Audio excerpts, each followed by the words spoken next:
Yahweh, Bahashem, Yahweh Shai, Bahashem, Rachakodash. Double honors to the apostles and those great millstone well. And salutations to the brethren on the four corners of the earth, pushing the word, truth, and sincerity, and risking their lives to do so. This is Ira from Great Millstone, Wisconsin. And I wanted to do a impromptu video or an exhortation on applying your mind. Scriptures talk about applying our minds to know wisdom, and to have that wisdom, is to apply the knowledge that you have. So we not only have to apply ourselves to learning wisdom and obtaining wisdom, but also using that wisdom and excelling in the spirit. Because time is getting short, the world is getting more hectic, and we're going to need the spirit of Yahweh Bashem Yahushua to Harakakadash more than ever. Jacob's trouble is on the horizon. The hour of temptation is almost here. So we have to do what we can to get ourselves be times, to the Lord, because it's going to be our stability. Scripture saying Isaiah 33:6, and knowledge shall be the stability of thy times. So we have to obtain this wisdom that the Lord has given us a grace period to get at all costs. So without further ado, this is Sirach chapter 6 verse 32. It says, "My son, if thou wilt, thou shalt be taught," meaning if you're willing. It says, "And if thou wilt apply thy mind, thou shalt be prudent."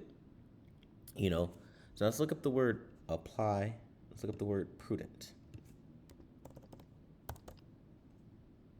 So the word apply means make a formal application or request, be applicable or relevant, So that application or request, or to be relevant, which means, to bear on or to appeal to, to put in effort, So to apply yourself, you have to put in effort.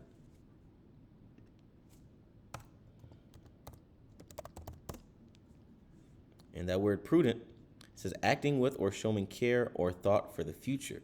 And another word for prudent is wisdom, well judged, judicious, sagacious, sage, shrewd, advisable, and you also have to be advisable too, man. The more wisdom that you gain, you also have to, the more wisdom that you gain, the more that you have to listen, And over here, and I didn't even see this earlier, but it says prudence is from the Wikipedia. Prudence is the ability to govern and discipline oneself by the use of reason. So it's the ability to use wisdom to correct yourself, And that's what we all must strive for. It says, "If thou love to hear, thou shalt receive understanding." See? Then that's the spirit, man. The more you understand, and the more wise you get, the more you have to listen, It says, "If thou bow thine ear, thou shalt be wise." Right? Like Apostle Gabar says, we have 2 ears and 1 mouth for a reason, and we should listen twice as much as we talk. And I think that is a saying or a proverb that we oftentimes forget, and I include myself in this. I forget that sometimes, that I should listen more than I speak, So we need to remember that and always keep that in the back of our minds, man, because you can't listen. You can't learn anything if you're talking, It says, "Stand in the multitude of the elders and cleave unto him that is wise," And that's why we cleave unto our apostles and our elders, the great millstone. Scriptures talk about, Scriptures talk about miss not the discourse of the elders, man. That's why we try to stay up on their studio shows and their street teachings, so we can receive the word, man. It says, "Be willing to hear every godly discourse, and let not the parables of understanding escape thee." That means a lot of studying is going to come with your coveting of wisdom. It says, "And if thou seest a man of understanding, get thee betimes unto him, and let thy foot wear the steps of his door." So you see men with understanding that know more than you do, you're supposed to put yourself in a position to be the understudy of these men, so you can gain that wisdom.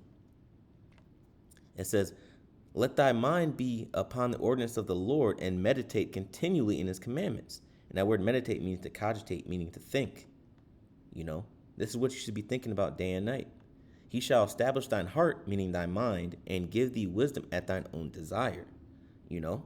So whenever you want wisdom, he'll give it to you. The scriptures say in Revelation, the 3rd chapter, that he stands at the that he stands at the door and knocks, meaning at the doors of your mind. The more and more that you study, the more and more you prove yourself to the Lord, the more and more the angels will sup with you and give you knowledge, But you have to do the necessary steps, or perform the necessary steps, which is reading, researching, studying, watching the discourse of the apostles and elders, and things of that nature. And you also have to pray, and you have to fast, And in an instance of this, an example is Daniel in the 10th chapter, man, because Daniel fasted and he prayed, for understanding, and the Lord granted his request, man. Scriptures say, John, the 16th chapter, man, ask anything in the Lord's name and he will give it you. This is Daniel chapter 10, verse 11. It says, and he said unto me, O Daniel, a man greatly beloved, understand the words that I speak unto thee, and stand upright. For unto thee am I, what? Should I? Okay, yep, I'm start back at 11. Salakia. It says, and he said unto me, O Daniel, a man greatly, Let me just go all the way back, because I'm skipping verses. This is Daniel chapter 10, verse 5. It says, then I lifted up mine eyes and looked, and behold, a certain man clothed in linen, whose loins were girded with the fine gold of Uphaz. Now this is Daniel beholding the Lord, man, Yahushua. It says, his body was also like the beryl, and his face as the appearance of lightning. So he had on a green garment, and he had the appearance of lightning, meaning wisdom. And his eyes as lamps of fire, and his arms and his feet like in color to polished brass. So he was a dark-skinned man. And the voice of his words like the voice of a multitude. And I, Daniel, alone saw the vision, for the men that were with me saw not the vision. But a great quaking fell upon them, so that they fled to hide themselves. So the Lord only gave this vision to Daniel, man. And there's a reason why. It says, therefore was I left alone and saw this great vision, and there remained no strength in me, for my comeliness was turned in me into corruption, and I retained no strength. Yet heard I the voice of his words, and when I heard the voice of his words, then was I in a deep sleep upon my face, and my face toward the ground. And behold, an hand touched me, which set me upon my knees and upon the palms of my hands. And he said unto me, O Daniel, a man greatly beloved, understand the words that I speak unto thee. Greatly beloved by who? Greatly beloved by the Lord, man. And stand upright, for unto thee am I now sent. So the Most High Yahweh sent Yahushua to Daniel, man. And when he had spoken this word unto me, I stood trembling.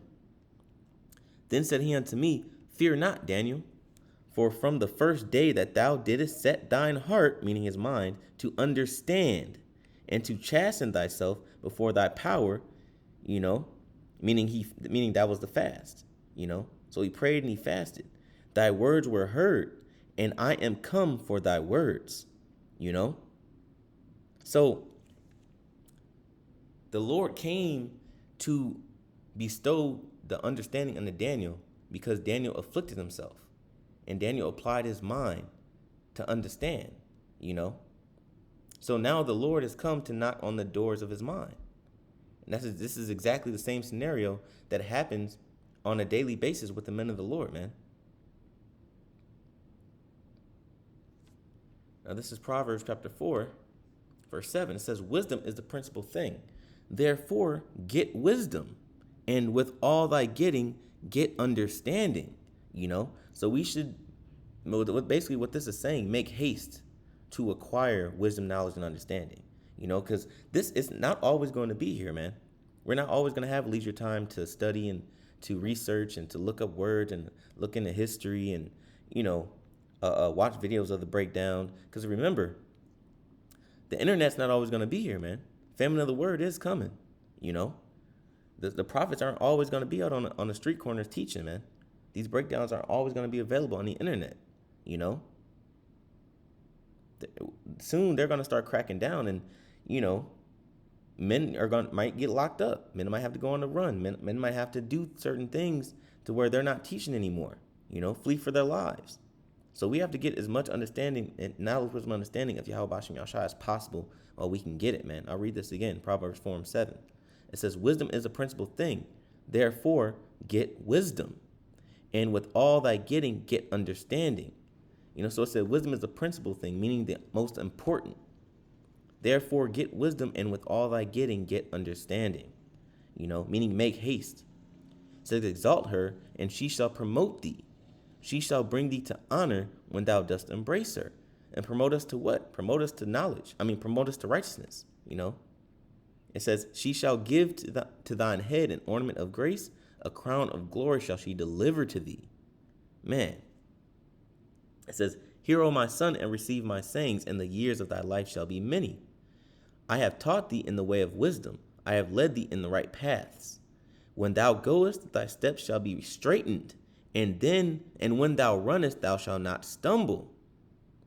Take fast hold of instruction, let her not go, keep her, for she is thy life. So the wisdom, knowledge, and understanding is your life, man. You know, when you read what is that, Sirach 19:19, it says the commandments, the law, the statutes and commandments are the commandments of life, you know. So, and that encompasses the whole role, man. So these scriptures that we read in our hands aren't just for show. These scriptures are for the wisdom of our lives, man. You know, and we're supposed to obtain the knowledge of Yahweh Bashem Yahushai by any means necessary, you know, and with haste. This is Ecclesiastes, Salakia, chapter 9, verse 10. Whatsoever thy hand findeth to do, do it with thy might. So you put your hand to this plow, you know, you decided to open these scriptures, open this holy book, and to read and to understand the Lord, and you have to do it with all your might, man. And not sluggardly, not sluggish, you know, not being lazy with it, with haste. For there is no work, nor device, nor knowledge, nor wisdom in the grave whither thou goest, right? So everybody's gonna die someday, you know. The scriptures say, time and chance happeneth to us all, you know. There are two constants in this world when it comes to life, or when it comes to the flesh, and that's life and death, you know. And most people, when they're on their deathbed and when they're about to give up the spirit, have regrets, man. Do we really want to have regrets that we can say that we didn't do all that we should have done for the Lord? You know, matter of fact, I got one last scripture. I was actually trying to think about this scripture as I was putting the lesson together, and I couldn't quite get my finger on it. But through the Spirit of the Lord, I think I might have remembered it. Yes, this is Sirach chapter 43, verse 30. It says, when ye glorify the Lord, exalt him as much as ye can, for even yet will he far exceed. Because that's the Most High, man. You know, he will give you way more than whatever you need and whatever you ask him for. And when ye exalt him, put forth all your strength. You know, whether that's in prayer, whether that's in doing your studio shows, whether that's on the highways and byways, and in your everyday life. You know, you put the Lord in the forefront with all your might. It says, and be not weary, meaning don't never tire. For ye can never go far enough. So we can't go far enough for Yahweh Bashem Yahushai, man. You know, the Lord doesn't need us. The Lord doesn't have to let us abide in his spirit, man.